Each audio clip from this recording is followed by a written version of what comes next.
Matsayang buhay sa ating lahat.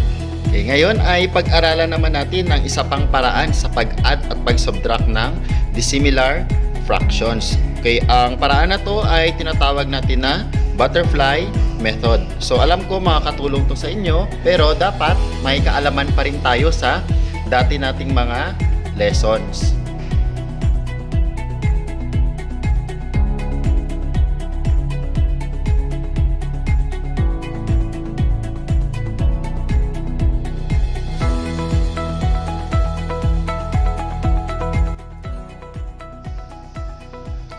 So unang halimbawa ay 1/5 plus 3/10. So ang una nating gagawin ay ipag-multiply ang numerators at denominators ng pahilis at pagsamahin ito o i-add.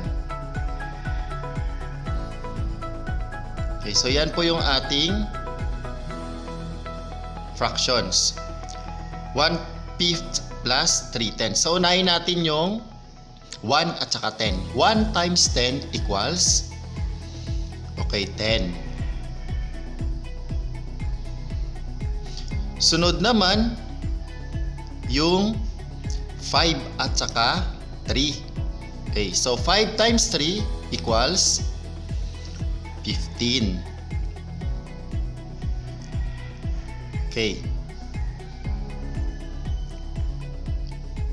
Sunod ay i-multiply ang denominators.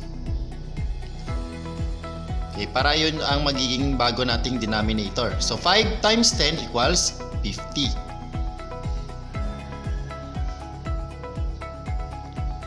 Ngayon, pagsamahin natin ang ating numerators. 10 plus 15 equals 25.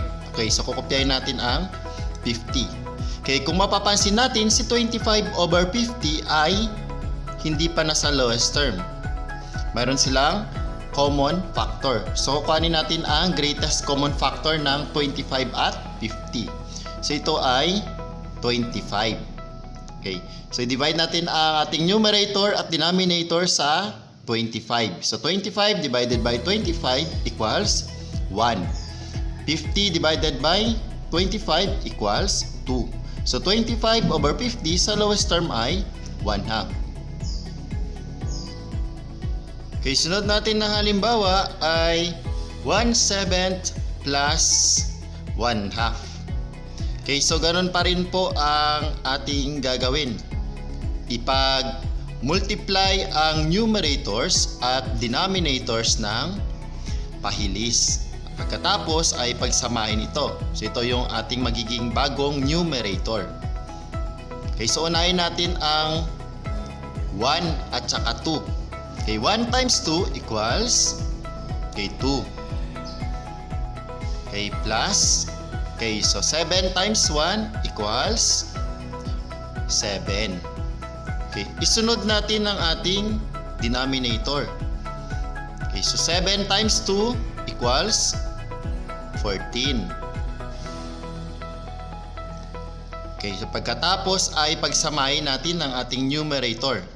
2 plus 7 equals 9. Kopyahin lang natin ang ating denominator na 14. So ang ating sagot ay 9 over 14. Sunod naman ay 7 and 2/3 plus 5 and 3/4. Kung mapapansin nyo, ang ating fraction ay nasa mixed form o parehong mixed number ang ating mga fraction. So ang gagawin natin ay ihiwalay muna natin ang fraction sa whole number. So unahin natin ang fraction muna sa pag-add.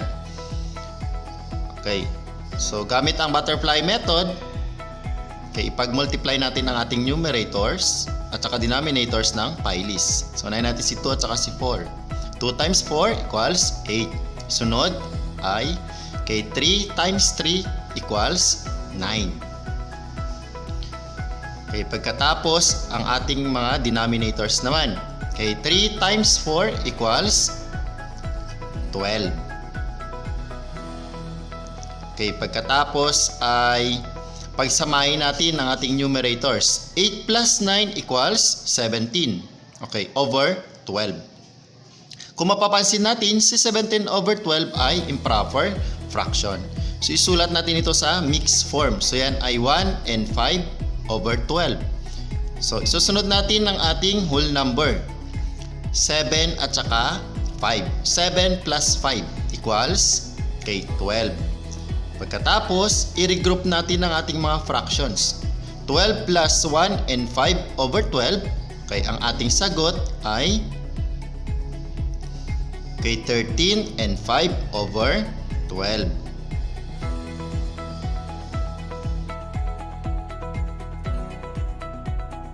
Okay, sunod na halimbawa, punta naman tayo sa subtraction. 2/3 minus 5/8. So, ganun pa rin ang ating gagawin. I-multiply ang numerators at denominators ng pahilis. So, ngayon, isa-subtract natin pagkatapos natin ipag-multiply. Okay, so unahin natin si 2 at saka si 8. 2 times 8 equals 16. Okay, sunod ay 3 at saka 5. Okay, 3 times 5 equals 15. Okay, pagkatapos, pag-multiply naman natin ang denominators. 3 at saka 8. 3 times 8 equals 24. So, yan ang bago nating denominator. Okay, sunod ay subtract natin ang ating numerator na 16 at saka 15. So, 16 minus 15 equals 1. Okay, over 24.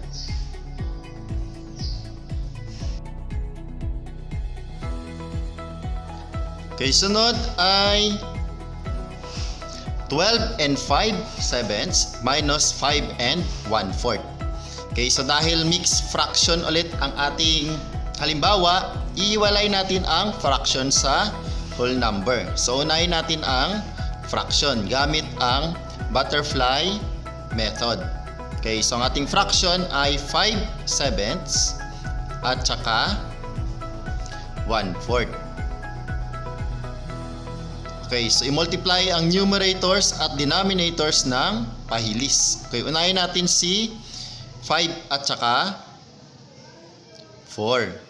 Okay, 5 times 4 equals 20. Okay, sunod naman si 7 at saka si 1. 7 times 1 equals 7. Okay, pagkatapos isunod natin ang ating mga denominators. So 7 at saka 4. 7 times 4 equals 28. Okay, subtract natin ang ating numerators na 20 at saka 7. So 20 minus 7 equals 13 over 28. So isunod natin ang ating whole number, 12 at saka 5. 12 minus 5 equals 7. So pagsamahin natin 7 and 13 over 28.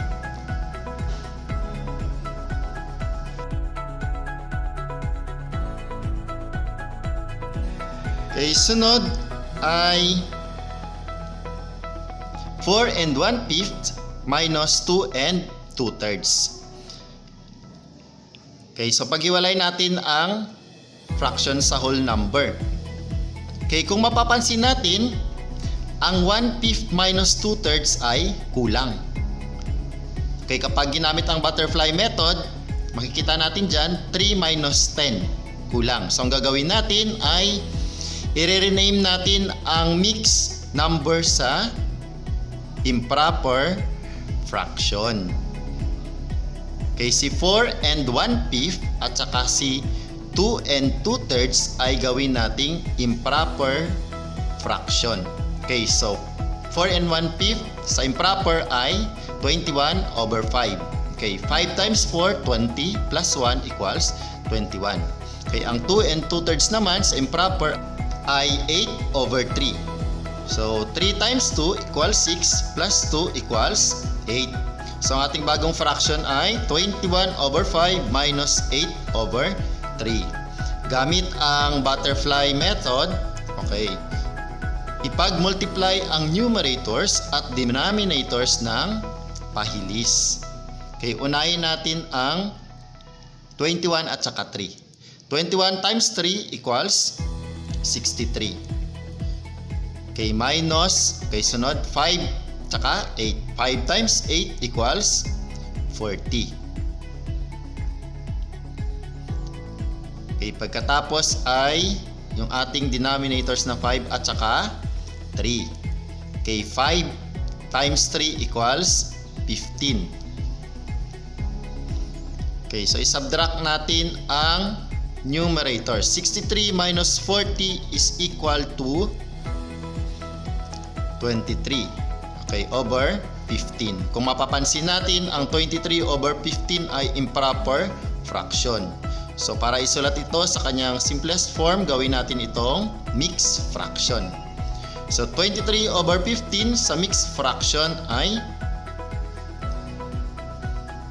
1 and 8 over 15.